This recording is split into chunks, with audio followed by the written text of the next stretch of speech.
Ang orasan sa dingding ay tumunog ng 2:00 ng madaling araw. Sa isang maliit na bahay sa gilid ng lungsod, isang ilaw lang ang bukas, galing sa altar sa sulok ng sala, kung saan nakaluhod si Clara. Hawak niya ang rosaryong kupas, pilit na pinipigil ang hikbi habang inuusal ang bawat dasal na parang huling paghinga. Aba Ginoong Maria, napupuno ka ng grasya. Hindi ito ang unang beses na gising siya habang ang mundo'y tulog. Pero ngayong gabi mas mabigat. Mas malalim ang katahimikan. Mas malupit ang lungkot. Sa silid na katabi, humihilik ang kanyang asawa, si Marlon, na muling nalasing at nahulog sa kama pagkagaling sa sugalan. Sa isa pang kwarto, may bakanting kama, iniwang malamig ng kanyang anak na si A, na ilang buwan nang hindi umuwi. Ang huli niyang balita. Nasa isang abandonadong apartment, kasama ang mga barkadang adik. Diyos ko, rinig mo ba ako? Tahimik. Walang sagot. Ilang buwan na siyang nananalangin, pero tila ba walang bumabalik. Napaluhod si Clara sa malamig na sahig, sumandal sa altar. Umiiyak siya, hindi na dahil sa takot, kundi dahil sa pagod. Pagod sa pananalangin. Pagod sa pag-asa. Pagod sa katahimikan ng langit. Kung naririnig mo talaga ako, bigyan mo naman ako ng kahit isang senyales. Sa labas, humuni ang ibon. Parang wala lang. Isang pangkaraniwang gabi ng Lunes.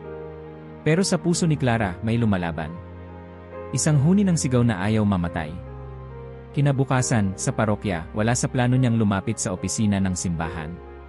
Pero sa bulletin board, may nakapaskil na papel. Simple lang. May darating na pastol. Hindi siya kilala ng mundo. Pero kilala siya ng langit. Kung ang panalangin mo'y tila walang sagot, makinig ka. Sa Miyerkules, 6:00 ng gabi. Lahat ay iniimbitahan.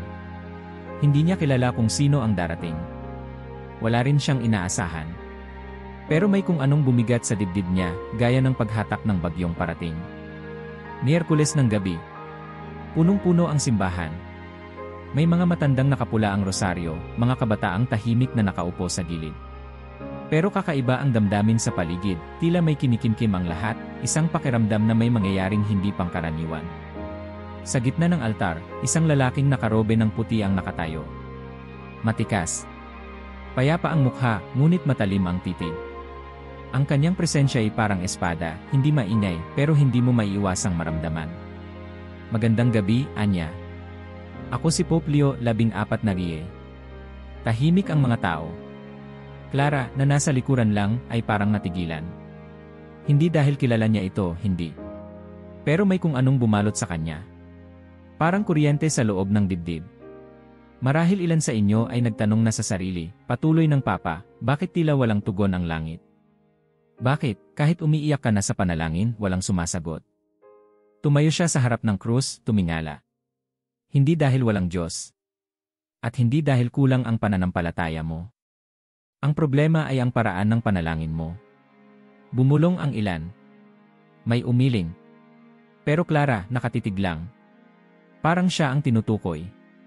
Marami sa inyo ang may hawak ng rosaryo gabi-gabi, dagdag niya, pero ginagamit niyo ito na parang pisi ng pag-asa, hindi espada ng labanan. Bigla siyang humakbang pababa ng altar. Diretsong naglakad sa gitna ng simbahan, humihinto sa ilang mga tao. Isang ina rito ay nagdarasal para sa kanyang anak na naligaw ng landas. Clara nanlamig. Tumingin siya sa paligid. Wala namang iba ang lumapit. Lumingon ang Papa sa direksyon niya. Pangalan niya. Hindi ba? Halos mabitawan ni Clara ang rosaryo. Paano niya nalaman? Walang mahirap sa Diyos. Pero may mga susi sa langit. 3 susi. Kung bukas ka sa mga ito, makinig ka. Tahimik ang buong simbahan. Ang mga ilaw ay tila luminaw. Parang tumigil ang mundo. Ngayong gabi, sabi ng Papa, hindi ako narito para bigyan kayo ng sermon. Ako'y narito para tawagin kayo sa digmaan. Isang digmaang espiritual na hindi pwedeng salihan ng mahina ang loob. Tumingin siya sa mata ni Clara, at doon siya nagsimulang maramdaman ang unang alab ng muling nabubuong pag-asa. Kinagabihan sa bahay. Habang binubuksan ni Clara ang kanyang altar, pinikit niya ang mga mata. Inangat niya ang rosaryo. Panginoon, kung ito'y espada, turuan mo akong gamitin ito. Lumuhod siyang muli. Pero ngayong gabi, hindi bilang isang talunan. kundi bilang isang ina na handang lumaban. At doon nagsimula ang apoy. Sa loob ng lumang kumbento sa bulubunduking bahagi ng Tagaytay, tahimik na nagdarasal si Pope Leo, 14 na riye, nakaluhod siya sa harap ng isang lumang krusipiho na ang kahoy ay may mga bitak na, at ang mukha ni Kristo'y tila lumuha sa liwanag ng kandila. Hawak ng Santo Papa ang kanyang rosaryo, hindi lang bilang tanda ng debosyon, kundi bilang sandata. Maria, ina ng awa, gabayan mo kami. Tumayo siya sa gitna ng maliit na kapilya, ang mga matay mapayapa ngunit matalim. Hindi mapagkamalang ordinaryong pari si Pope Leo. May taglay siyang presensya na parang kayang basagin ang kadiliman kahit walang sinasabi. Siya ang taong tinatawag sa mga lugar na halos sumuko na ang pananampalataya ng tao. 3 linggo bago ang pagtitipon sa simbahan kung saan naroon si Clara, tinawag siya sa isang liblib na baryo na pinaniniwalaang isinumpa, ang Barangay Santa Filomena. Ayon sa mga taga roon, simula nang masira ang lumang kapilya, sunod-sunod ang trahedya. May mga batang nawawala, mga hayop na biglang namamatay, at mga tao na parang sinasapian. Maraming pari na ang tinawag, ngunit lahat ay umalis na parang lalong lumala ang sitwasyon. Dumating si Pope Leo, 14 na niya isang hating gabi, bitbit lamang ang kanyang rosaryo, isang maliit na imahen ng Birheng Maria, at isang galon ng banal na tubig. Ikaw ba ang tinawag mula Roma? Tanong ng kapitan ng barangay. Mas tamang sabihin tinawag ako ng langit, sagot ng Papa. Walang sermon. Walang anunsyo. Pumunta agad siya sa gitna ng baryo kung saan naroon ang dating kapilya na ngayon ay bako-bako, may mga basag na bintana at simboryong tumagilid. Ilawan niyo ang baryo. Magdasal tayo sa harap ng dilim, wika niya. Nagtipon ang mga tao, kalahati itakot, kalahati nagdududa. Sa gitna ng kagubatan ng pag-aalinlangan, nagsimula siyang magrosaryo. Sa unang dekada pa lang, nagsimulang humangin ng malakas. Pumitik ang mga kandila. May tumili. Isang babae ang tumumba at nagsimulang magsalita sa ibang tinig. Hindi mo kami mapapaalis, matanda. Ngunit ang papay hindi natinan. Lalong humigpit ang hawak sa rosaryo, at sa pagitan ng bawat ama namin at Aba Ginoong Maria ay nagdarasal siya ng tahimik, hindi sa kanyang isipan, kundi sa kanyang kaluluwa. Sa ngalan ni Jesus at sa pamamagitan ni Maria, lumayas ka. Sumigaw ang babae, gumulong sa lupa, at sa isang iglap, tumahimik ang lahat. Ang batang iyon, si Lena, ay ilang araw nang hindi makakain. Nang gabing iyon, matapos ang rosaryo, siya'y tumayo at humagulgol sa yakap ng kanyang ina. Anak ko, bumalik ka ni. Walang bumalakpak. Walang sumigaw. Ang buong baryo'y parang pinanawa ng isang matagal ng kinikimkim na bigat. Isa-isa silang lumuhod. Ang rosaryo ay hindi pa nanggalang. Isa itong espada, wika ng Papa. Kaya maraming nananalangin pero hindi nagwawagi dahil hindi nila alam kung ano ang hawak nila. Pagbalik sa kumbento, maraming media ang nagtangkang kapanayamin siya. Pero tahimik lang siyang umiti. Ang digmaan ay hindi sa kamera, kundi sa kaluluwa ng bawat isa. Ilang araw matapos ang pangyayaring iyon, nagsimula ang sunod-sunod na panawagan. Mula Maynila hanggang Cebu, may mga parokyang humihiling na dumalaw siya. Ngunit hindi lahat ay pinuntahan niya. Sabi niya, hindi ako sumusunod sa tao. Sumusunod ako sa utos ng Diyos. Kaya noong Miyerkules ng gabing iyon sa simbahan, habang nakatayo siya sa harap ng mga taong sugatan sa pananampalataya, hindi siya nagtuturo para magpahanga. Nagtuturo siya para ihanda ang hukbo. Naguguluhan kayo kung bakit ang panalangin ay parang walang saysay. Hindi dahil walang Diyos, kundi dahil hindi nyo pa nauunawaan kung paano nakikinig ang langit. Lumapit siya sa isang matandang lalaki. Ikaw, Ama. Ilang taon mo nang ipinagdarasal ang anak mong nawalan ng trabaho? 11 na po, Padre. Bakit hanggang ngayon, pareho pa rin ang paraan ng panalangin mo? Hindi nakasagot ang lalaki. Ang pananampalataya ay hindi palimos. Isa itong pag-aalay. At ang rosaryo, kapag ginamit ng tama, ay hindi basta panalangin. Isa itong panata. Isa itong deklarasyon ng digmaan. Muli niyang inangat ang rosaryo. Ang mga butil na ito ay luha ng ating Inang Maria. At bawat luha ay isang apoy na sinusunog ang kasamaan. Tumahimik ang buong simbahan. Clara, na ngayon ay parang naipako sa kanyang kinaupuan, ay hindi alam kung anong nangyayari sa kanyang loob. May takot. May pag-asa. May alab. Babalik ako bukas ng gabi, sabi ng Papa, at ibabahagi ko sa inyo ang 3 lihim kung paano gamitin ang rosaryong ito bilang tunay na sandata. Hindi para lang humingi, kundi para lumaban. Muling tumingin siya kay Clara.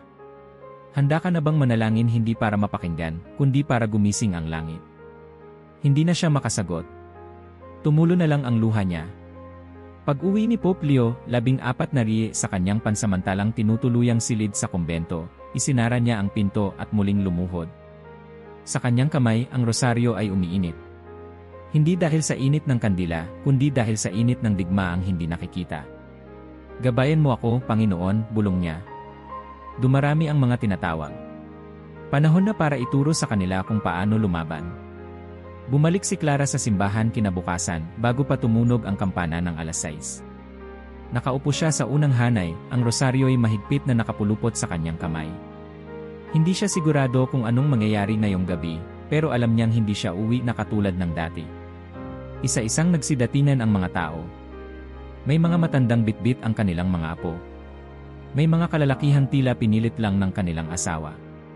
Ngunit sa mga mata ng bawat isa, may isang tanong, ano ba talaga ang dapat naming gawin? Lumabas si Pope Leo, 14 na riye mula sa silid sa likod ng altar. Suot ang itim na kasuotang may simpleng krus sa dibdib, bitbit ang parehong rosaryo na tila hindi niya binibitawan kahit kailan. Ngayong gabi, wika niya, ibabahagi ko sa inyo ang 3 susi. Hindi ito sikreto para sa mga espesyal. Ito'y para sa mga desperado, sa mga handang sumuko sa Diyos, hindi sa sitwasyon. Tumahimik ang lahat. Lahat ng tainga ay nakatuon sa Kanya. Una, ang pagdarasal ng rosaryo na may sakripisyo ng katawan. Tinignan niya ang kongregasyon, pagkatapos ay inabot ang kanyang tuhod at lumuhod sa mismong sahig ng altar, walang unan, walang karpet. Tumulog ang kanyang tuhod sa malamig na semento. Hindi kailangan ng Diyos ang iyong sakit. Pero kapag inialay mo ang iyong pagod, ang iyong hapdi, ang lamig ng sahig, kapag ipinagkakaisa mo ito sa paghihirap ni Kristo, ang panalangin mo ay umaakyat hindi lang bilang salita kundi bilang alay.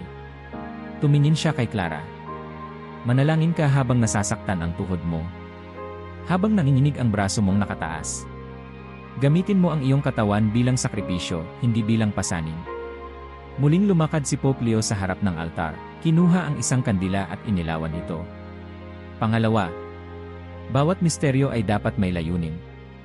Huwag mong dasalin ang rosaryo na parang listahan ng inuulit-ulit. Bago simulan ang bawat misteryo, sabihin mo sa Diyos at kay Maria kung anong hinihingi ng puso mo. Maging tiyak. Lumapit siya sa isang batang babae sa gitna ng simbahan. Anong pangalan mo, Hija? Ana po. Anong gusto mong idasal? Para po sa mama ko laging malungkot. Ngumiti si Pope Leo.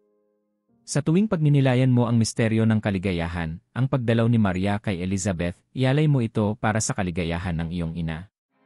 Sabihin mo, Inay, dalawin ka nawa ng Espiritu ng Diyos, gaya ng pagdalaw ni Maria sa kanyang pinsan. At sa bawat salita, isipin mo ang mukha ng iyong ina. Ganito ka dapat manalangin. May puso. May pangalan. Bumalik siya sa harap, itinuro ang krus sa likod niya. Pangatlo, ang rosaryo ay dapat manahan sa inyong tahanan. Ang digmaan ay hindi lang sa loob ng simbahan. Ito'y nasa kusina, sa kwarto, sa sala kung saan kayo nagtatalo. Gawin niyong dambana ang inyong tahanan. Itinaas niya ang kandila. Kumuha kayo ng pinagpalang kandila, isang krusipiho o imahe ng Birheng Maria, at ilagay sa gitna ng inyong bahay. Bago matulog, magtipon kayo, sindihan ang kandila, at magrosaryo. Ang bawat dasal ay magtatayo ng pader na hindi mapapasok ng kadiliman. Muling tumahimik ang lahat. Ngunit iba na ang katahimikang ito. Hindi ito pagkalito. Ito ay pagninilay. Tumayo si Clara. Hindi niya napigilan ang sarili. Patawad po, Santo Papa. Pero paano kung magdasal ako sa ganitong paraan at wala pa ring mangyari?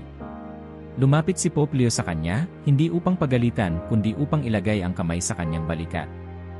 Kung mananalangin ka ng may sakripisyo, may layunin, at may pagtalima sa tahanan, at tila walang nangyayari, may 2 posibilidad. Una, hindi pa panahon ng Diyos. Ikalawa, mas malalim ang himalang kanyang ginagawa, at hindi mo lang agad nakikita. Tumingin siya sa lahat ng naroroon. Ang pananampalataya ay hindi kontrata ng resulta. Ito ay panata ng tiwala. Kapag ginawa mo ang mga ito, ang langit ay hindi mananatiling tahimik. Bumalik siya sa altar at iniluhod ang kanyang sarili. Kunin niyo ang inyong rosaryo. Isa-isang inilabas ng mga tao ang kanilang mga rosaryo. May bagong kapit sa bawat butil. May bagong apoy sa bawat mata. At ngayon, anya, simulan natin hindi lang panalangin kundi pagsalakay.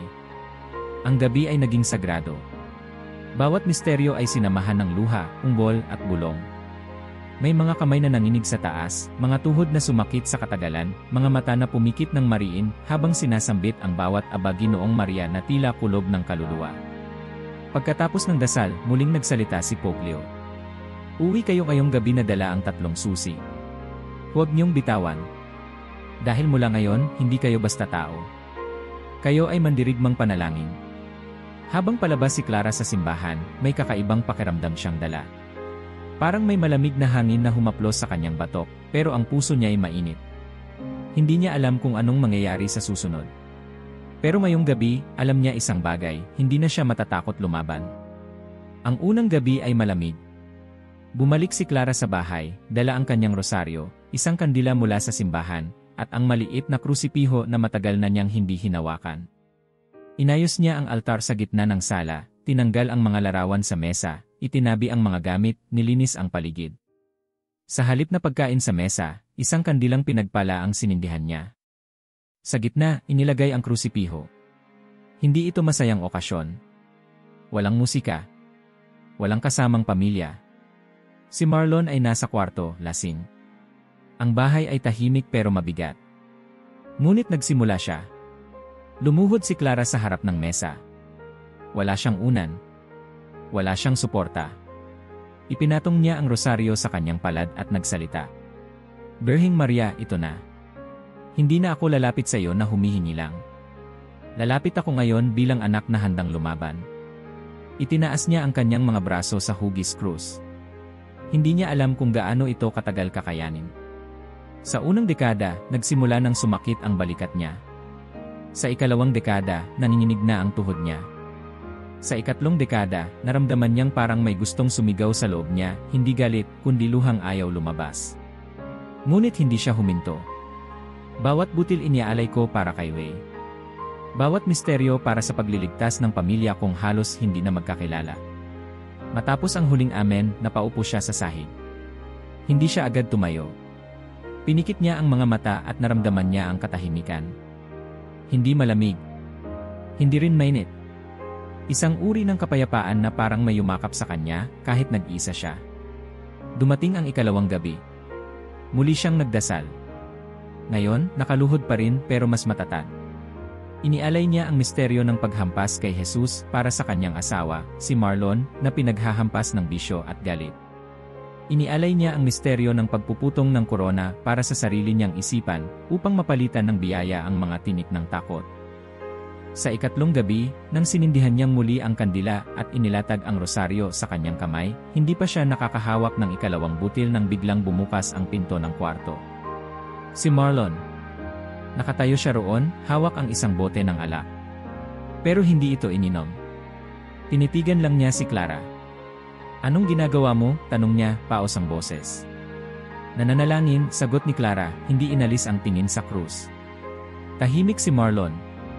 Ilang sandali pa'y bigla niyang inilapag ang bote sa mesa. Naupo sa sofa. Tumingin sa kandila.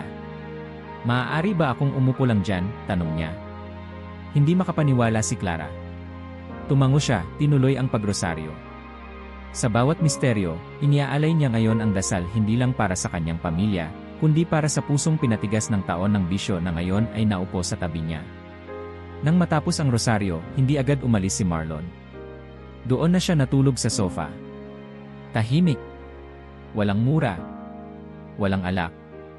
Kinabukasan, habang naghuhugas si Clara ng pinggan, tumunog ang telepono. Numero na hindi pamilyar. Hello? Ma? Napahawak si Clara sa lababo. Ray? Mapwede ba tayong mag-usap? Ang tinig ng anak niya ay parang tunog ng panaginip na matagal na niyang kinalimutan. Hindi siya makapagsalita. Napatulo ang sabon mula sa kamay niya sa lababo habang hawak ang telepono na parang kay bigat. Ray, anak ko, nasaan ka? Sa Quezon City. Nahuli yung mga kasama ko kahapon. Ako lang ang hindi nadampot. Hindi ko alam kung bakit parang may humawak sa balikat ko, maparang may humila sa akin palayo sa gulo. Humagulhol si Clara sa telepono. Ako ang nagdarasal para sa iyo gabi-gabi. Bumalik ka, anak. Pauwi ka na. Ma. Uwi ako. At parang hindi pa sapat, habang pinupunasan ni Clara ang kanyang mga luha, may kumatok sa pinto. Isang lalaki may hawak na sobre. Delres Clara Buenaventura. Opo. Ito po ang tseki galing kay Reyes. Matagal na daw po siyang may utang sa asawa niyo. Ngayon lang daw siya nakaluwag. Binuksan ni Clara ang sobre. Tumambad ang halaga. Sakto para bayaran ang 3 buwan nilang kuryente, tubig, at utang sa palengke. Naupo si Clara sa silya. Nanginginig ang kamay. Napayuko siya sa lamesa, itinakip ang rosaryo sa kanyang dibdib. Panginoon, paano mo nagawa lahat to sa loob lang ng 3 gabi? Wala pa ring tinig mula sa langit. Pero ramdam niya ngayon, hindi siya kailanman iniwan.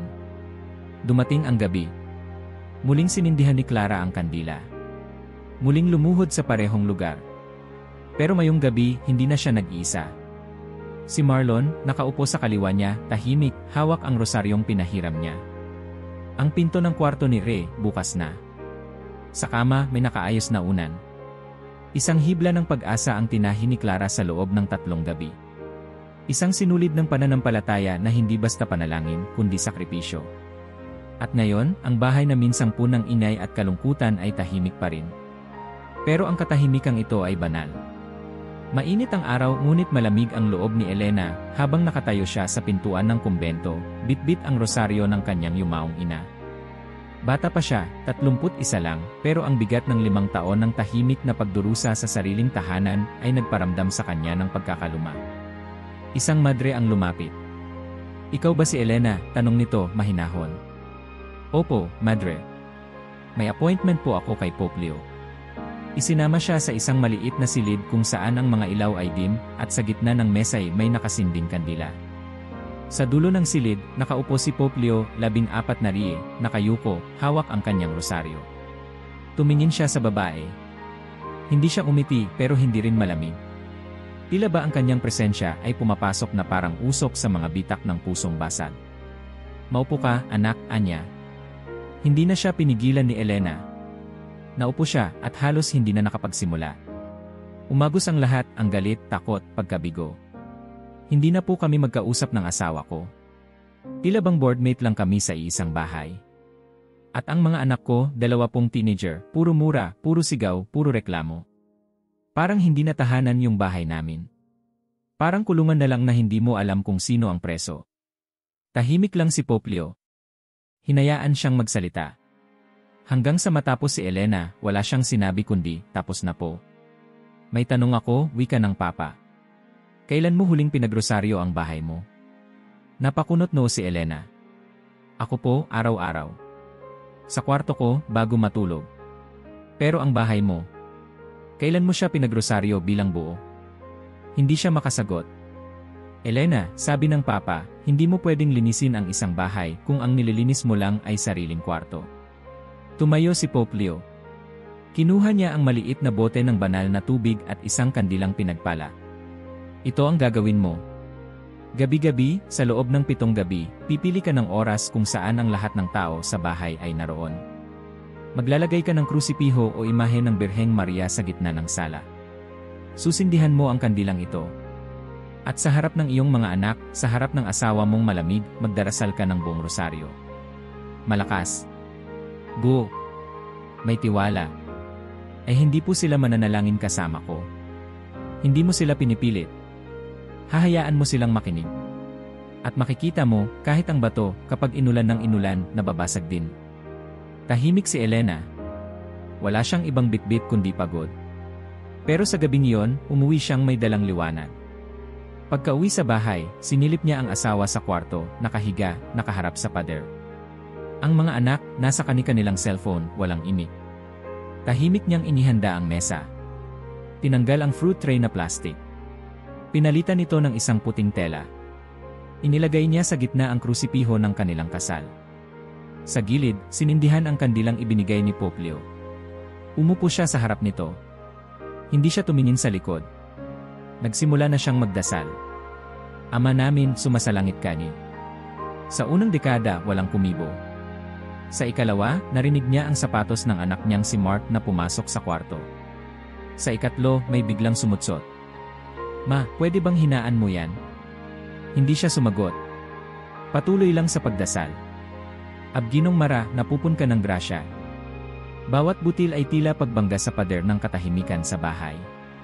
Sa bawat misteryo, iniaalay niya ang panalangin, una, para sa puso ng kanyang asawa, ikalawa, para sa disiplina ng kanyang mga anak, ikatlo, para sa kapayapaan ng bahay. Gabi-gabi, inuulit niya ito. Wala siyang tinatanggal. Kahit nagmumura ang anak niya sa background. Kahit sinasara ng asawa niya ang pinto. Kahit sinasabing wala namang epekto yan. Hanggang sa ika-4 na gabi. Habang nagdarasal siya, lumabas si Mark. Naupo sa gilid ng sofa. Walang salita. Pero hindi umalis hanggang matapos. Kinabukasan, habang nag-aalmusal, nagulat si Elena nang magtanong ang anak. Ma, yung rosaryo mo kagabi. Yung tungkol sa paghihirap ni Jesus, bakit siya nagpatuloy kahit nasasaktan na siya? Nalaglag halos ang kutsara ni Elena. Dahil alam niyang may mas malaking dahilan sa sakit niyang nararamdaman, sagot niya. Tahimik lang si Mark. Pero hindi na siya muling nagkulong ng buong araw. Sa ika-6 na gabi, may nakitang bagong bagay si Elena sa mesa. Isang maliit na papel. Sulat kamay ng kanyang asawa. Pasensya ka na sa lahat. Hindi ko alam kung paano pa tayo mag-uusap, pero salamat sa hindi mo pagsuko. Lumuhod si Elena sa harap ng krusipiho. Sa luha niya, hindi siya humingi. Nagpasalamat siya. At sa ika-7 gabi, habang sinisindihan niya ang kandila, lumabas na ang buong pamilya. Walang salita. Pero isa-isang naupo. Si Mark, si Anna, at si Rico. Habang nagro-rosaryo si Elena, isang himalang tahimik ang nangyari, may sumabay na boses. Mula kay Mark. Tapos si Anna. At sa kalagitnaan ng ikalawang misteryo, pati si Rico, ang asawang matagal nang di nakikibahagi, ay bumigkas ng Santa Maria, Ina ng Diyos. Nang matapos ang rosaryo, walang nagsalita. Pero ang tahanang dati malamig at puno ng inday ng galit ay tahimik na puno ng kapayapaan. Sa susunod na linggo, bumalik si Elena sa kumbento. Nabago po sila, Santo Papa, anya. Pero sa totoo lang ako po ang unang nabago. Ngumiti si Pope Leo 14 na riye, inilapit ang kandila sa kanya. Ang isang ina na nananalangin sa gitna ng kawalan ay ang ilaw ng buong tahanan. Mainit ang araw ngunit malamig ang hangin na dumadaloy sa loob ng lumang kapilya sa probinsya ng Batangas. Nakaayos ang lahat para sa isang simpleng misa, puting telang altar, 2 kandila sa magkabilang gilid, at ang krusipiho sa likuran ng pulpito. Sa unang tingin, isang ordinaryong araw ng pagsamba. Ngunit sa mata ni Pope Leo 14 na riye, may gumagalaw sa paligid na hindi makita ng iba. Lumuhod siya bago magsimula. Pinikit ang mga mata. Ngunit sa kanyang panloob na pandama, may kumikiskis sa paligid. Isang uri ng bigat, hindi pisikal, kundi espiritual. Nagtaas siya ng ulo at tiningnan ang mga mata ng mga naroroon. Karamihan ay pamilyar, mga deboto, matatanda, kabataang umaasang makaririnig ng pag-asa. Ngunit sa likod ng isang haligi, may isang lalaki, tahimik, halos hindi gumagalaw. Nakatingin sa kanya ng diretsyo, hindi galit, hindi rin takot, kundi malamig, walang pakiramdam. Isang tingin na tila walang kaluluwa. Tumayo si Pope Leo. Sinimulan ang misa sa karaniwan niyang tono, may kapanatagan, may bigat, parang alingaw-ngaw mula sa langit. Mga kapatid, tayong lahat ay naririto, hindi dahil sa tradisyon, kundi sa pangangailangan. Sapagkat sa mundong ito, hindi sapat ang mabuting kalooban. Kailangan ng espiritual na sandata. Habang binibigkas niya ang ebanghelyo, nagsimulang dumilim ang loob ng kapilya. Hindi dahil sa panahon sa labas, ang araw ay nagniningning pa rin. Pero sa loob, tila may aninong bumalot sa paligid. May mga ilaw na pumitik. May batang biglang napaiyak. At sa kalagitnaan ng pagbibigay ng komunyon, biglang naramdaman ni Pope Leo ang matinding kirot sa kanyang dibdib. Hindi sakit ng puso. Hindi rin pagod. Isang kirot na espiritual, parang may pumipilit pumasok sa kanya. Napahawak siya sa altar. Nanlamig ang kanyang mga daliri. Nawalan siya ng boses kahit gusto niyang magsalita. Isang iglap ng katahimikan. Sa likod ng simbahan, ang lalaking kanina pa nakatitig sa kanya ay tumayo. Nagsimulang maglakad palapit. Sa bawat hakbang, mas bumibigat ang hangin. May mga umatras sa gilid, tila walang dahilan, ngunit nararamdaman ang panlalamig ng presensya nito. Ngunit bago pa tuluyang makalapit, hinugot ni Pope Leo ang kanyang rosaryo mula sa loob ng kasuotan. Inangat ito, mahigpit ang hawak at bumulong. Ave Maria, Gracia Plena. Sa mismong sandaling iyon, isang malakas na hangin ang pumasok sa loob ng simbahan. Tumigil ang lalaki. Napaatras. Sa di maipaliwanag na dahilan, napaluhod siya sa gitna ng aisle, hawak ang kanyang ulo, umuungol na parang may pinipilit lumabas sa kanyang katawan. Santa Maria, Ina ng Diyos, itinuloy ng Papa, kahit pa nanginginig na ang kanyang tuhod. Ang buong kongregasyon, na kanina'y tulala, ay unti-unting nagsimulang sumabay. Ipanalangin mo kaming makasalanan ngayon at kung kami mamamatay. Umalinggaw ang dasal sa buong kapilya, at sa mismong dulo ng misa, ang liwanag mula sa bintana ay tumama sa mukha ni Pope Leo. Isang sinag na tila galing sa langit. At sa presensya ni Maria sa kanyang isipan, lumakas muli ang kanyang katawan. Tumayo siyang tuwid. Tapos na ang misa. Ngunit sa ibang lungsod, higit 300 kilometro ang layo, isang pamilya ang nakaupo sa sahig ng kanilang sala. Si Hilda, isang inang may 3 anak, ay halos mawalan na ng pag-asa. 3 gabi na silang hindi nakakatulog. May mga bagay na gumagalaw sa bahay. May boses sa kwarto. May halakhak sa dilim. Tinawagan niya ang simbahan, ngunit walang pari ang makapunta. Nagdesisyon siyang buksan ang radyo. Doon niya narinig ang misa ni Pope Leo na nakarecord sa gas station. Pinakinggan niya ito habang hawak ang rosaryo ng kanyang lola. Nang marinig niya ang dasal ng Aba Ginoong Maria mula sa misa, sinabayan niya ito. Isa-isang lumapit ang kanyang mga anak. Sa ikatlong misteryo, ang asawang dating di naniniwala ay naupo sa tabi niya. Tahimik. Hindi nagsalita. Ngunit sumabay sa dasal. At sa huling bahagi ng rosaryo, biglang tumahimik ang bahay. Walang lagabog. Walang ingay. Isang katahimikan na bago sa kanila, hindi dahil sa takot, kundi dahil sa kapayapaan. Panginoon, sabi ni Hilda, salamat po. Akala ko kami na lang ang nag-iisa. Sa kapilya, nag-iisa si Pope Leo sa harap ng altar matapos ang misa. Nakaluhod, muling tahimik. Ngunit sa kanyang isipan, alam niyang hindi siya kailanman nag-iisa. Dahil sa bawat pagtaas ng rosaryo, sa bawat sambit ng panalangin, may kasamang hukbo mula sa langit na lumalaban sa dilim. Ang digmaan ay hindi sa dugo't laman.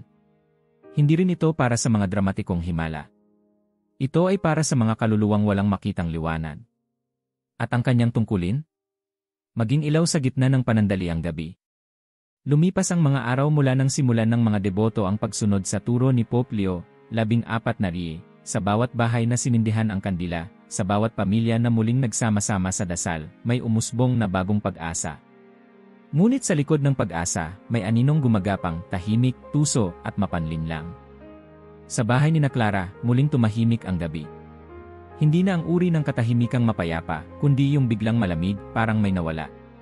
Ika-8 gabi na mula nang magsimulang magrosaryo si Marlon. Ngunit na yung gabi, wala siya. May overtime ako, text niya. Pero hating gabi na, hindi pa rin dumarating. Si na 2 gabi nang sabay na nagdarasal sa kanila, biglang nagsabi, Ma, pagod ako. Bukas na lang. Mag-isa si Clara sa sala. Sinindihan ang kandila. Pinikit ang mga mata. Ngunit bago pa niya maitaas ang rosaryo, may bumulong sa kanyang isipan. Wala namang epekto to, di ba? Baka nagsasayang ka lang ng oras. Napabuntong hininga siya. Hindi iyon boses niya. Hindi rin guni-guni. Isa yung bulong na dumarating kapag humihina ang loob, at iyon ang pinakatotoong anyo ng kaaway. Pumayag kang lumaban, sabi ng tinig, pero hindi ka naman palaging malakas. Kinabukasan, sa ibang bahagi ng lungsod, isang binatang nagngangalang Elmer ang hindi na nakatapos ng rosaryo. 4 na gabi siyang nanalangin para sa kanyang kapatid na nalulong sa sugal. Sa ika-5 gabi, habang nasa kalagitnaan ng ikatlong misteryo, biglang tumunog ang telepono. Ang kapatid niya nadakip. Wala namang nangyari, sabi niya, ibinato ang rosaryo sa ibabaw ng lamesa. Sa isang barangay, si Tita Minda na nagsimulang gawing altar ang kanyang sala, ay nakatanggap ng bisita, isang kumpare na dati niyang tinulungan. Bakit puro rosaryo ka na ngayon? Biro nito. Hindi yan makakabayad ng upa. Tumawa lang si Tita Minda. Pero sa gabing iyon, hindi na siya nagdasal. Tahimik siyang naupo sa sopa, hawak ang rosaryo, ngunit hindi na kumikibo. Ang katahimikan ay tila bumabalot sa lahat ng nagsimula sa apoy. Isang katahimikan na hindi galing sa Diyos, kundi galing sa tukso ng pagod, ng pagkainip, at ng tanong na walang sagot. Sa simbahan, habang nakaluhod sa harap ng krus, tumigil si Pope Leo sa gitna ng dasal. Bumukas ang kanyang mga mata. Ramdam niya ang pangangalog ng mga haligi, hindi sa lindol, kundi sa espiritual na pagkakaantala. Dumarami ang sumusuko, bulong niya. Tumayo siya, naglakad papunta sa bintana, at nakita ang malawak na kalangitan. Walang bagyo, walang ulan, pero ramdam ang bigat. Sa parehong sandali, si Clara ay nakaluhod pa rin. Mahigpit ang hawak sa rosaryo, ngunit basa ng pawis ang kanyang noo. Hindi na niya ramdam ang dating alab. Ang bawat dasal ay parang bato sa lalamunan. Panginoon, pagod na ako, bulong niya. Ginagawa ko naman ang lahat di. Biglang, isang malakas na hampas ng hangin ang dumaan sa bintana. Napigtas ang kandilang nasa altar. Namatay ang apoy. Saglit siyang nanahimik. At doon, sa kadiliman ng kanyang sala, sa gitna ng katahimikan ng kanyang puso, may narinig siyang maliit, halos di marinig na tinig. Bumangon ka, anak. Hindi iyon bulong ng kaaway. Hindi iyon imahinasyon. Isa iyong paalala. Isang haplos mula sa langit. Dali-dali siyang tumayo. Kinuha ang pusporo. Muling sinindihan ang kandila. Muling lumuhod. Hindi ako mananalo sa isang gabi lang, bulong niya. Pero hindi rin ako susuko sa isang gabi lang. Isang butil. Isang misteryo. Isa-isang binigkas muli ang bawat panalangin. Walang musika. Walang himala. Pero bumalik ang liwanag sa altar. Kinabukasan, tumawag si Marlon. Sorry kagabi. Nakatulog ako sa opisina. Pero pwede ba akong sumabay mamayang gabi? Sa kabilang dulo ng lungsod, si Elmer ay nakaupo sa tabi ng kapatid niyang bagong laya. Hindi na niya binanggit ang rosaryo, pero kinuha niya ito mula sa kanyang bulsa. Hawak lang. Walang salita. Ngunit ramdam niyang dapat siyang bumalik. Sa bahay ni Tita Minda, habang nakatingin sa bintana, napansin niya ang rosaryong nakapatong sa lamesa. Tinapik niya ito. Kinuha. Naupo. At nagsimulang bumigkas ng unang dasal, mahina, pabulong, pero totoo. Ang katahimikan ay maaaring bitag. Ngunit sa mga handang pakinggan ang tinig sa loob ng puso, ang katahimikan ay pwedeng maging daan para sa muling pagbangon. Sa simbahan, muling lumuhod si Pope Leo. Hindi para humingi ng lakas para sa sarili, kundi para sa lahat ng sumuko at sa lahat ng bumangon muli. Isang linggo matapos ang katahimikang muntik ng lamunin ang mga deboto, may kakaibang simula ang umaga sa maraming tahanan. Sa barangay San Isidro, isang matandang babae ang biglang bumangon mula sa pagkakahiga ng 3 buwan.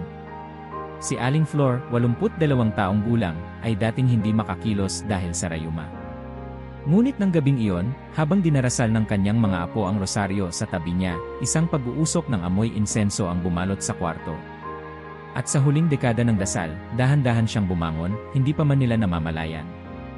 Nasaan ako? Tanong ni Aling Flor, parang bagong gising mula sa mahabang panaginip. Sa Maynila, si Elmer at ang kapatid niyang dating adik ay sabay na nagsimulang magdasal ng rosaryo sa harap ng altar sa sala. Walang sermon, walang himig. Tahimik lang. Ngunit sa ikatlong gabi, nagdesisyon ang kanyang kapatid na magsuko ng lahat ng natitirang gamit ng droga. Isinuko niya ang mga ito sa barangay, kasabay ng pahayag, hindi ako puwersado. Malaya akong sumuko. Samantala, si Clara, na ngayon ay muling nakabalik sa kanyang dating lakas, ay hindi na nagdarasal mag-isa. Si Marlon, ngayon ay laging nauunang maghanda ng kandila. Si Ray, tuwing gabi ay nagsasabi ng ako na sa ikatlong misteryo, May. Ang dating gulo ay naging ritual. At ang dating ritual ay naging panata. Dumarami ang mga mensahe na dumarating sa simbahan kung saan nagsiserbisyo si Pope Leo, 14 na rie, karamihan ay hindi humihingi ng payo, kundi nagpapatunay. Padre, mula nang gawing altar ang aming bahay, hindi na kami nagtatalo. Hindi ko alam kung paano, pero biglang nakabayad kami ng utang na matagal na naming hindi kaya. Ang anak kong ilang taon nang hindi nagsisimba, ngayon ang nangunguna sa dasal. Ang mga deboto ay tila mga batis na nagsanib at naging ilog ng panibagong pananampalataya. Hindi na ito tahimik. Hindi na ito lihim. May apoy nang bumabalot sa bawat tahanang nanalangin ng totoo. Sa gitna ng lahat ng ito, tumayo si Pope Leo sa harap ng altar ng simbahan, at sa isang misa na ipinadala rin sa pamamagitan ng radyo, Facebook Live, at simpleng loudspeaker sa mga barangay, nagsalita siya sa libo-libong nakikinig. Mga anak ng Diyos, narinig ng langit ang inyong mga luha. At ngayon, panahon na para itaas ang rosaryo, hindi lang bilang dasal, kundi bilang panata. Sa darating na Sabado ng gabi, sa parehong oras, alas 8 ng gabi, nananawagan ako ng isang pangkalahatang pag-aalay. Bawat tahanan, bawat pamilya, sindihan ang inyong kandila. Ipagdasal ang inyong bahay. Itaas ang rosaryo. At sa gabing iyon bababa ang biyaya ng Diyos sa mga pusong handang sumunod. Nag-ulap ang social media sa panawagan. May mga poster na ginawa ng kabataan. May mga parokya na nagpa-imprenta ng mga rosaryo. Kahit mga taong dati hindi aktibo sa simbahan ay nagsimulang magtanong, paano sumali? Kailangan ba naming pumunta sa simbahan? Paano kung walang kandila? Ang altar ay kahit anong lugar kung saan bukas ang puso, sagot ng isa sa mga madre. Ang kandila ay kahit anong ilaw na inialay. Ang rosaryo ay kahit luma, basta't may pananampalataya. Dumating ang Sabado ng gabi. Sa bawat lungsod, sa bawat bayan, sa mga kabundukan at dalampasigan, isang apoy ang sumiklab, ang apoy ng panalangin. Sa isang barong-barong sa gilid ng Riles, ang isang pamilyang 8 sa iisang silid ay sabay-sabay nagrosaryo, gamit ang lumang kandilang tinapyas mula sa simbang gabi. Sa isang kondo sa Quezon City, isang dalagang matagal nang hindi naniniwala, ay muling humawak ng rosaryo ng kanyang lola at umiyak sa gitna ng unang misteryo. Sa isang dormitoryo ng mga construction worker, isa sa kanila ang nagturo sa mga kasamahan kung paano gamitin ang rosaryo. Hindi sila sanay. Pero nagsimula sila. Sa bawat lugar may apoy, hindi apoy na pumapatay, kundi apoy na nagbibigay buhay. May mga kabataang tumigil sa paggamit ng droga. May mga mag-asawang muling nagyakapan. May mga pusong matagal nang sarado sa Diyos na bumukas, hindi sa sermon, kundi sa tahimik na dasal. Sa simbahan, si Pope Leo ay nakaluhod sa gitna ng altar. Walang kamera. Walang mikropono. Sa kanyang harap, ang rosaryong matagal nang itinuturing niyang espada. Inangat niya ito. Maria, inang malinis, narito ang mga anak mong handang sumunod. Hindi kami perpekto. Pero kami handa. Gamitin mo ang aming kahinaan bilang daan ng iyong kapangyarihan. At sa mismong sandaling iyon, sa isang maliit na bayan sa Bicol, isang batang matagal ng koma ang biglang bumukas ang mga mata. Sa Zamboanga, isang lalaki ang biglang huminto sa gitna ng pagpapatiwakal, nahulog ang kutsilyo sa sahig at umiyak. Sa Davao, isang paring matagal nang hindi nagmimisa ay lumuhod sa harap ng altar at muling tumanggap ng kumpisal. Walang ulat sa balita. Walang headline. Ngunit sa puso ng libo-libong nanalangin, may isang katotohanang pumutok, totoo ang laban. Totoo ang dasal. At totoo ang kapangyarihan ng rosaryo. Sa bahay ni Clara, habang tinatapos nila ang ikalimang misteryo, tumingin siya sa kanyang pamilya.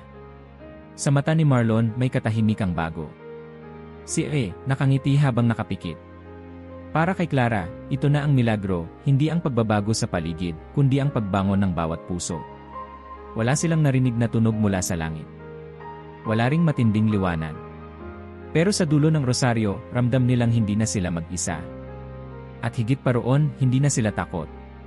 Tahimik ang liwanag ng umaga habang bumababa ang araw sa kumbento kung saan naninirahan si Pope Leo, 14 na rie, sa harap ng kanyang silid, isang lamisang yari sa Nara, at sa ibabaw nito'y ang kanyang luma, ngunit hindi napuputol na rosaryo. Ang bawat butil nito'y gasgas na, ngunit sa bawat gasgas ay may kwento ng pagluha, ng panata, ng digmaan at panalo. Habang hinihigop ang kanyang mainit na kape, dumating ang isang madre at tahimik na iniabot ang makapal na sobre. Mga liham mula sa iba't ibang dako ng bansa. Lahat may isang tema, salamat, Papa. Kami igising na. Ngunit hindi ngumiti si Pope Leo. Tahimik niyang binasa ang ilan, pinikit ang mga mata, at ibinulsa ang isang sulat mula sa isang batang nagsabing, "Wala na pong multo sa kwarto namin. Meron na pong ilaw." Makalipas ang ilang araw, naganap ang pinakahuling pagtitipon sa simbahan. Libo-libong tao ang dumalo. Hindi upang humingi ng himala, kundi upang tanggapin ang huling aral. Tumayo si Pope Leo sa harap ng altar. Walang trono, walang korona. Isang simple't payapang pastol na ang tanging sandata ay rosaryo. Marami sa inyo ang dumating dito na wasak. Wala ng lakas. Wala ng paniniwala. Ngunit ngayon, narito kayo, hindi bilang tagapakinig, kundi bilang mga mandirigma. Tahimik ang lahat. Tahimik pero mainit.